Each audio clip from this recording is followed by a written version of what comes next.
What is going on, Colts Nation? Welcome back to another episode of Bring the Juice. Guys, we kind of talked about this video topic a little bit more already, kind of alluding to it every once in a while. And I feel like with everybody in Colts Nation talking about it now, and some people in the national media even mentioning it, I feel like now is a good time to continue to talk about this topic and talk about how Indianapolis Colts head coach Shane Steichen deserves to be the front runner of the NFL for Coach of the Year. Now, there's a bunch of different coaches that definitely have some odds to take over here. When you talk about Dan Campbell, as of basically a week ago, has the highest odds. And then D'Amico Ryans is right after. Mike McDaniel is shortly after him as well. Then it goes to Kevin O'Connell. Then it says Nick Sirianni. And then it's Shane Steichen. Now, I think it's preposterous that you would have Nick Sirianni up above Shane Steichen. Again, that is odds, and that's betting odds. That's not, anything in relation to it.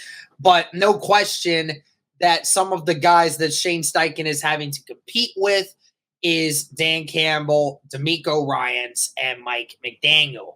Now, of course, as we sit here right now, there's a lot of different arguments for why this team it shouldn't be, or maybe Shane Steichen shouldn't be the front head coach of the year. But we keep talking about it, and we say it all the time, that if Indianapolis makes the playoffs with this roster and this way that it's constructed currently, with the third youngest team, actually probably even second youngest now, you take this team with no Anthony Richardson, who really only played about 2.5 games throughout this season. So you've had to rely on a backup quarterback for the entirety of the year.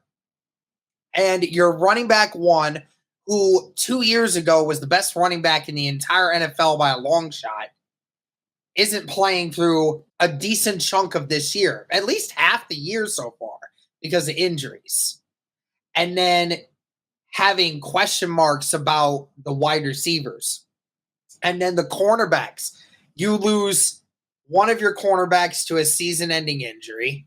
You lose your other starting cornerback to an injury, and he's missed, I think, 6 games now in a row. And you don't know when you're going to get this dude back, if you get him back at all. You've had all these different guys, and then you also end up getting rid of Shaq Leonard. And to still have this team at 7-5, winning football games, is truly remarkable, especially since you have won 4 in a row and you look to continue that streak going forward. Now, of course, we could talk about the same thing with D'Amico Ryans, right? D'Amico Ryans came into a bad situation with Houston, right? But I would argue the biggest problem with that argument is with D'Amico Ryans is, yes, the Houston Texans have had the same thing where there's been injuries, there's been uncertainty in a couple different positions that have made it difficult for Houston to do what it's doing.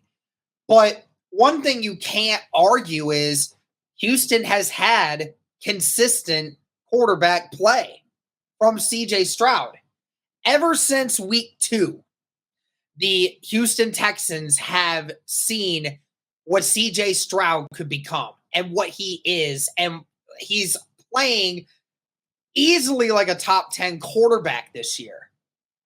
In no way, shape, or form is anyone saying that Gardner Minshew is a top 10 quarterback. In a lot of metrics, you could say he's a bottom 10 when it comes to how he's plays in certain ways, right? So with more inconsistent quarterback play, you have still been able to put up some of the best offensive numbers of any team this year from a consistency standpoint, and then sitting there with a defense that, again, Shane Steichen doesn't know much about from like personnel and how to handle that side. Yet you have a defensive line that is second in the league in sacks right now. I think, me personally, it should come down to either D'Amico Ryans or Shane Steichen. Whichever one of them gets their team to the playoffs should win it. Because I don't think Dan Campbell deserves Coach of the Year. I love Dan Campbell, and I think that he's a phenomenal coach. But in order to take being Coach of the Year, you should look at coaches that have accomplished incredible feats. Now, you'll look at it and you'll say the Lions are having the best season that they've had in probably 60 years. Yes, I totally understand. But this was not a Lions team that people had question marks on going into the year. We knew the Lions were going to be really good this year. We knew they were going to be a playoff team this year. And they've just done what we expected. But you cannot sit here and suggest that the majority of people thought the Indianapolis Colts and the Houston Texans would be fighting for a playoff spot right now. I don't think anyone outside of some crazed fans out there, which is funny to think don't seem so crazed now. I mean, I sat here on this podcast at the beginning of the year saying, I don't think there's any way Indy makes the playoffs. Even if their schedule's really easy on the back end and somehow, some way things were going well, I still think I had them finishing at 9-8. I mean, I don't even think I gave them the benefit of the doubt. But yet, you're looking at Shane Steichen and D'Amico Ryans leading their young teams to success in a league in which everyone doubted them. The Texans were doubted, and the Indianapolis Colts were doubted. The majority of people did not have Indianapolis winning 6 games this year. And look at what they're doing right now. And it was the same thing for Houston. Look at what they're doing right now. Shane Steichen, however, has had one benefit to his that D'Amico Ryans cannot use against him, and that is, once again, his quarterback wasn't hurt. His quarterback in C.J. Stroud, albeit a rookie, is playing like a phenomenal quarterback. Almost MVP caliber quarterback numbers. The Colts have not had that with Gardner Minshew. And Gardner Minshew, albeit a veteran in this league, you can tell the difference. There's a vast difference in quarterback play between the two teams. Yet Indy is still winning their games. And in doing it almost as efficiently as the Houston Texans are, right? So you look at everything that has happened throughout the year. Again, D'Amico Ryans has had his fair share of things go wrong. But again, you did not lose your best offensive player for half the year. You did not lose your starting quarterback, your rookie phenom quarterback at the beginning of the year and haven't had him all season. And you certainly haven't won 4 in a row recently to get yourself back into contention. Now, obviously, the Houston Texans were 0-2 to start the year, and now they are sitting at 7-5. So clearly, they have won 7 of their last 10 games. So they are definitely on a roll right now.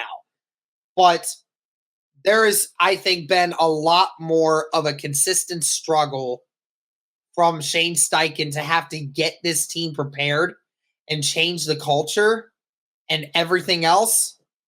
And that is why I feel like you have to give Shane Steichen at this moment the benefit of the doubt, because the Colts are ahead of the Houston Texans right now. Now, albeit, I said it once again, D'Amico Ryans and Shane Steichen, whichever one of them, if both of them make it to, or one of them makes it to the playoffs, that coach should win Coach of the Year, because these were two teams that nobody had any expectations for. And yet here we are talking about these two teams making the playoffs. potentially. And that is the benefit of these coaches fighting it out and changing the culture within their locker rooms. But that's going to do it for this one, guys. That's my take on why Shane Steichen should be the front runner for Coach of the Year right now. Let me know your thoughts on this, guys, and let me know if you agree or if you disagree. Thank you so much for tuning in, and as always, go Colts.